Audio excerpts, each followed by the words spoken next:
యాత్రికులకు శిక్షణ తరగతులు నిర్వహించిన హజ్ కమిటీ 2025 సంవత్సరానికి హజ్ కమిటీ ఆఫ్ ఇండియా ద్వారా హజ్ యాత్రకు ఎంపికైన ముస్లిం సోదరులు ఎటువంటి ఆటంకాలు లేకుండా హజ్ యాత్ర పూర్తి చేసి అల్లా కృపకు పాత్రలు కావాలని తెలుగుదేశం పార్టీ రాష్ట్ర యువ నాయకులు శ్రీ ఎన్ఎండి ఫయాజ్ అన్నారు. గత 20 సంవత్సరాల నుండి నంద్యాల మరియు కర్నూలు జిల్లా నుండి హజ్ యాత్రకు వెళ్తున్న వారికి జిల్లా హజ్ సేవా సమితి ద్వారా సేవ చేసే అవకాశం భగవంతుడు అల్లా తనకు కల్పించడం తన పూర్వజన్మ సుకృతంగా భావిస్తున్నట్లు డాక్టర్ ఇంతియాజ్ పేర్కొన్నారు.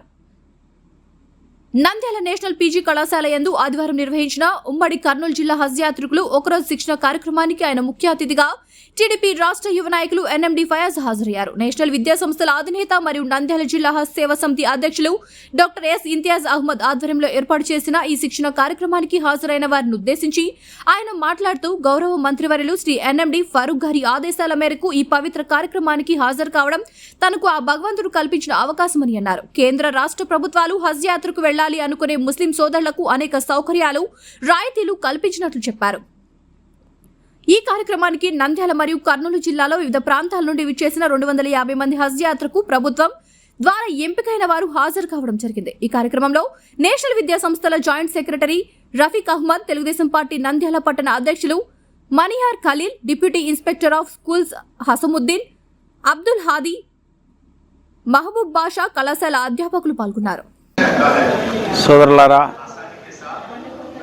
ఈ సంవత్సరం అంటే 2025వ సంవత్సరము హజ్ యాత్రలో పవిత్ర హజ్ యాత్రలో పాల్గొనబోతున్న కర్నూలు మరియు నంద్యాల జిల్లా హజ్ యాత్రికులందరూ ఈరోజు నేషనల్ పీజీ కళాశాల ప్రాంగణంలో శిక్షణా తరగతులకు హాజరయ్యారు. వారికి మా యొక్క జిల్లా హజ్ సొసైటీ ఆధ్వర్యంలో ఈరోజు ఉచిత ఏర్పాట్లతో ఒక శిక్షణా కార్యక్రమాన్ని ఏర్పాటు చేశామని తెలియజేయడానికి సంతోషిస్తున్నాను. అల్లా యొక్క ప్రాప్తము సేవ చేసుకోవడానికి భాగ్యం కలిగించినందుకు అల్లా సుబ్హానహు వ తఆలాకు నేను ఈ సందర్భంగా నా యొక్క హృదయపూర్వకమైన కృతజ్ఞతలు తెలియజేసుకుంటున్నాను. మరి ముఖ్యంగా ప్రతి సంవత్సరం చేసే విధంగానే ఈ సంవత్సరం కూడా చేశాము. ఇందులో కొత్తదనం ఏమీ లేదు. 1990వ సంవత్సరం నుండి నాటి వరకు అంటే దాదాపు 35 సంవత్సరాల కాలం పాటు ఈ యొక్క విద్యాసంస్థ ఆధ్వర్యంలో ఈ ఉచిత శిక్షణా శిబిరాలను మేము నిర్వహిస్తున్నాము. ప్రతి సంవత్సరం అయితే ఈ నంద్యాల జిల్లాకు సంబంధించిన యాత్రికులకు మేము శిక్షణ ఏర్పాటు చేయడం జరుగుతున్నది. అందులో భాగంగానే ఈ సంవత్సరం కూడా మేము ఈ కార్యక్రమం చేపట్టామని చెప్పి తెలియజేస్తున్నాను. మరి ఈ కార్యక్రమానికి ప్రత్యేకంగా ముఖ్య అతిథిగా ఈరోజు వచ్చేసి మన యొక్క రాష్ట్ర మైనారిటీ వెల్ఫేర్ శాఖ మంత్రులైన పెద్దలు గౌరవనీయులు శ్రీ ఎన్ఎండి ఫరూక్ గారు ముఖ్య అతిథిగా రావాల్సి ఉన్నది. కానీ కొన్ని అనివార్య కారణాల వలన ఈరోజు నెల్లూరు జిల్లా ఇన్ఛార్జ్ మినిస్టర్గా ఉండడము, ముఖ్యమంత్రి గారి ఆజ్ఞ మేరకు వారు నెల్లూరు ఈ కార్యక్రమాన్ని హాజరు చేయడానికి వెళ్ళడము అది ఈరోజు మాకు కొంత అసంతృప్తి మిగిల్చింది. అయినా కూడా వారి యొక్క తనయుడైన ఫయాజ్ గారు ఈ కార్యక్రమంలో పాల్గొనడము, అంతేకాకుండా విజయవాడ నుండి హజ్ కమిటీ తరఫున రాష్ట్ర ఎగ్జిక్యూటివ్ ఆఫీసర్ గారైన గౌస్పిరా గారు వచ్చేసి ఈ కార్యక్రమంలో పాల్గొన్నారు. మరి పూర్తిగా హజ్ కమిటీ యొక్క ఆఫీస్ నుంచి మాకు సహాయ సహకారాలు అందజేయడానికి వారు అదే పనిగా విధిగా ఈ కార్యక్రమంలో వచ్చి పాల్గొన్నందుకు వారికి వారి బృందానికి మొత్తానికి వచ్చేసి కూడా మేము ఈ సందర్భంగా హృదయపూర్వకమైన కృతజ్ఞతలు తెలియజేసుకుంటున్నాము. మరి ముఖ్యంగా తెలియజేయడంగా ప్రతి సంవత్సరం కూడా 30 లక్షల మంది వివిధ ప్రాంతాల నుంచి మారుమూలల నుంచి ప్రతి ఒక్క కంట్రీ నుండి ఒక కంట్రీ నుంచి కాదు, ఒక ఇండియా నుంచి కాదు, ఇంకొక ఇదేని కాదు, ప్రపంచవ్యాప్తంగా యాత్రికులంతా ముస్లింలు ఇక్కడికి హాజరై ఈ యొక్క పవిత్ర హజ్ కార్యక్రమంలో పాల్గొంటారు. అది జిల్హజ్జాలో నడుస్తుంది. జిల్హజ్జా అనేది ఒక మాసము. ఈ మాసములో వచ్చేసి అక్కడ 5 రోజుల పాటు జిల్హజ్జాలో 8వ తేదీ, 9వ తేదీ, 10వ తేదీ, 11వ తేదీ, 12వ తేదీ మీనా, అరఫాత్, ముజ్దలిఫా అనే 3 ప్రాంతాలు ఉన్నాయి. అక్కడ ఈ 3 పవిత్ర ప్రాంతాలలో వచ్చేసి హజ్ యాత్రికులు తమ యొక్క హాజరును కనపరుచుకొని అల్లాను వేడుకొని వాళ్ళ యొక్క పాపాలకు వచ్చి విముక్తి కలిగించుకొని వారు పరిశుభ్రతను పొంది రాబోయే కాలంలో కూడా ఎలాంటి తప్పులు చేయమని చెప్పి క్షమాపణ చెప్పుకొని మళ్ళీ తిరిగి ప్రపంచానికి రావడం అనేది జరుగుతుంది. ఈ కార్యక్రమాన్ని ఈ యొక్క ఖురాన్ ద్వారా అల్లా యొక్క ఆజ్ఞ మేరకు ముహమ్మద్ ప్రవక్త గారు ఆ రోజుల్లో ఈ కార్యక్రమాన్ని తన జీవితంలో నిర్వహించారు. మరి ముఖ్యంగా చెప్పాలంటే హజ్ యాత్ర అనేది జీవితంలో ఒకే ఒక్కసారి మాత్రమే వెళ్ళాలి, అంతకంటే ఎక్కువ వెళ్ళడానికి వీల్లేదు.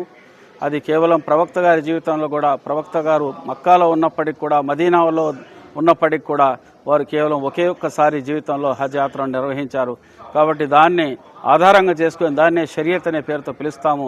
దాన్ని ఆధారంగా చేసుకొని ఈరోజు ప్రపంచంలో ఉన్న ప్రతి ముస్లిం సోదరుడు సోదరిమణి కూడా ఈ కార్యక్రమాన్ని ముందులో పాల్గొనడం జరుగుతుంది. ఈ హజ్ యాత్ర అనేది ఎవరికి అవసరం అనేది విషయం కూడా చెబుతున్నాను.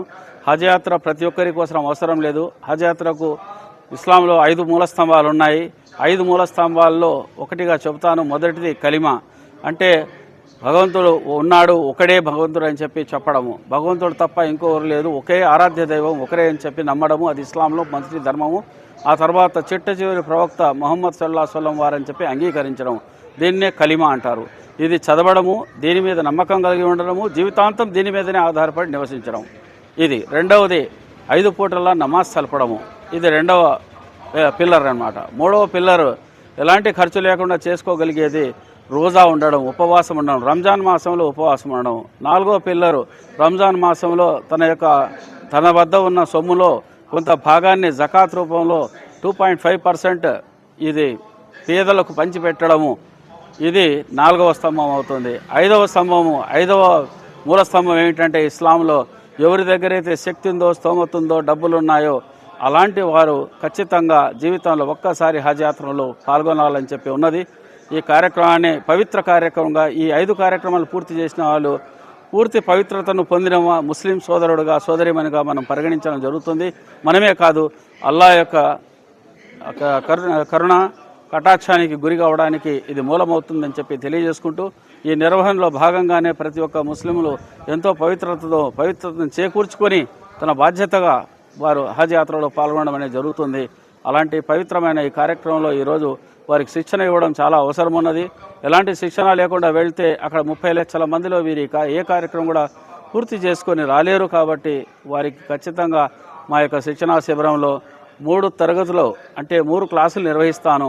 3 క్లాసులలో వివిధ ట్రైనర్స్ను కూడా పిలిచి ఈ యొక్క ట్రైనింగ్ ఇవ్వడం అనేది జరుగుతుందని చెప్పి తెలియజేసుకుంటూ, మరి ఈరోజు ఈ ట్రైనింగ్ క్లాస్ నిర్వహణకు వచ్చేసి మన కర్నూలు నుంచి మౌలానా మాజిద్ గారు ముఖ్య అతిథిగా విచ్చేసి ఉన్నారు. వారికి కూడా ఈ సందర్భంగా ప్రత్యేకమైన కృతజ్ఞతలు తెలియజేస్తున్నాను. మరి 2వ తరగతి కూడా మళ్ళీ తర్వాత తేదీని ప్రకటిస్తాము. అందులో కూడా ఒక వక్త వస్తారు, వారు ట్రైనింగ్ ఇస్తారు. ఇన్షాల్లా 3వ తరగతి పూర్తిగా ఉదయం నుంచి సాయంత్రం వరకు దాదాపు 7 నుంచి 8 గంటల పాటు నా చేత నిర్వహించబడుతుంది అని చెప్పి కూడా తెలియజేసుకుంటున్నాను. అందులో ట్రైనింగ్ ఉంటుంది, లాజిస్టిక్స్ ఉంటాయి. వీటన్నిటి గురించి పూర్తి వివరాలతో పూర్తి స్థాయి ప్రాక్టికల్ ట్రైనింగ్ను నేను అందించబోతాను. 3వ క్లాస్లో ఉంటుంది. ఆ తర్వాత 4వది వీరికి గవర్నమెంట్ ఆధ్వర్యంలోనే వ్యాక్సినేషన్ కూడా చేయించి వీరందరికీ పూర్తి సౌకర్యాలతో సదుపాయాలతో వీరికి వచ్చేసి విమానాశ్రయం వరకు పంపించే ఏర్పాట్లను కూడా చేయడం జరుగుతుంది. వారి ఖర్చులతోనే హజ్ యాత్ర చేస్తారు. ఏ ఒక్కరి డబ్బుతో కానీ ఉచితమైన విలువలతో కానీ ఉచితంగా ఎవరు చేయరని చెప్పే అంశాన్ని కూడా తెలియజేస్తున్నాను. డబ్బు స్తోమత లేనట్టయితే హజ్ యాత్రకు పవిత్రమైన కార్యక్రమానికి వెళ్ళే వారందరూ పవిత్ర హృదయంతో క్షమాగుణముతో తనకు తాను క్షమింపజేసుకోమని చెప్పి అందరినీ వేడుకొని ఈ కార్యక్రమంలో పాల్గొనాల్సిన అవసరం ఉంది. అలాంటి కార్యక్రమం ఈరోజు ఈ నేషనల్ పీజీ కళాశాల ప్రాంగణంలో నిర్వహిస్తున్నామని చెప్పి చెప్పడానికి నేను ఎంతో సంతోషిస్తున్నాను. ఈ మీడియా మిత్రులు ఎంతో సహకరిస్తున్నందుకు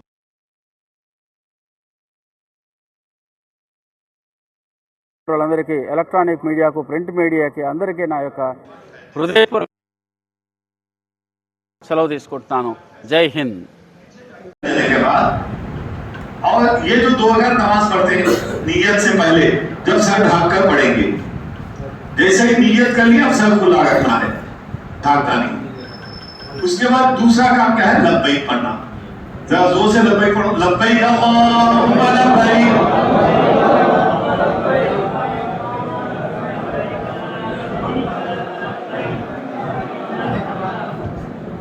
लब्बैक अल्लाहुम्मा लब्बैक,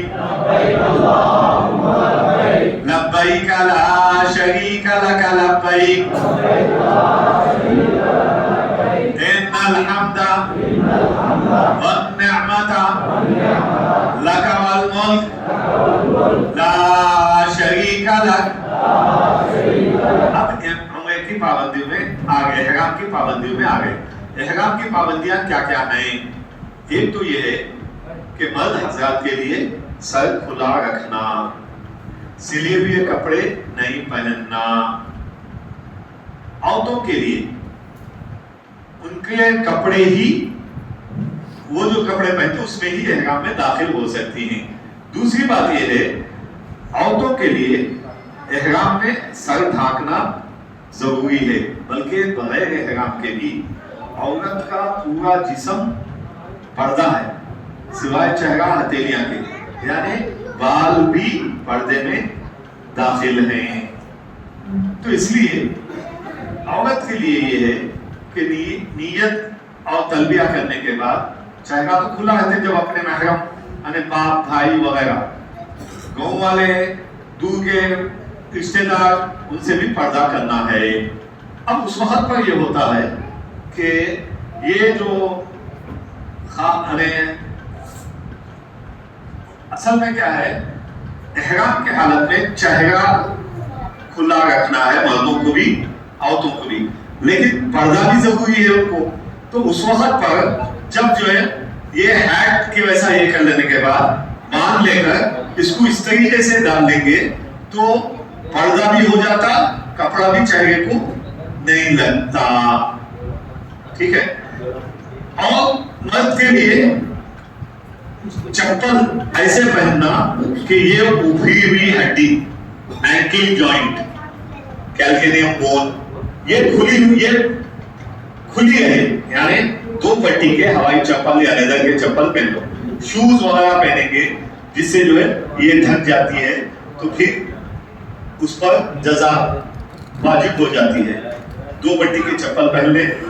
और इसके साथ साथ एहराम के हालत में मर्दों के लिए, औरतों के लिए ना तेल लगाना, ना कंघी करना, ना जिस्म से मैल कचरे दूर करना है। और इसी तरीके से साबुन इस्तेमाल नहीं करना, खुशबू वाला पेस्ट इस्तेमाल नहीं करना, मिसवाक इस्तेमाल कर सकते हैं। अल्लाह की नाफरमानी ना हो। 5वां, वला जिदाल फिल हज, लड़ाई झगड़ा ना हो। खास तौर पर यह आइटम जो है लड़ाई झगड़े का बहुत सख्त है। आप लोग जाके देखेंगे बात में जो मर्द लड़ लेंगे, तो इसके लिए तय कर लेंगे, सब्र करेंगे। सब्र, लड़ाई नहीं होना हो तो क्या करना है, बात याद रखना, सब्र करना। और सब्र के साथ यानी दूसरे की तकलीफ को मैं बर्दाश्त कर लेना, मैं किसी को तकलीफ नहीं देना, उसको सब्र बोलते हैं। दूसरे की तकलीफ को बर्दाश्त कर लेना और मैं किसी को तकलीफ नहीं देना। भाई बात समझ गए? सब उर्दू समझते नहीं, तेलुगु वाला भी है इसमें। हाँ, उर्दू पूरी रूप में समझते हैं, लेकिन उर्दू तो समझते ना।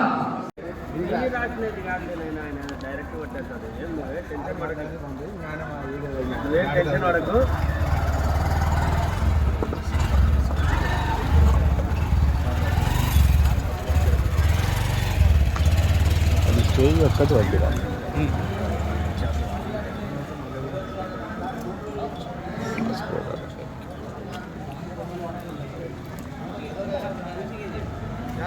న్యూస్ టీవీని తక్షణమే సబ్స్క్రైబ్ చేసుకోండి.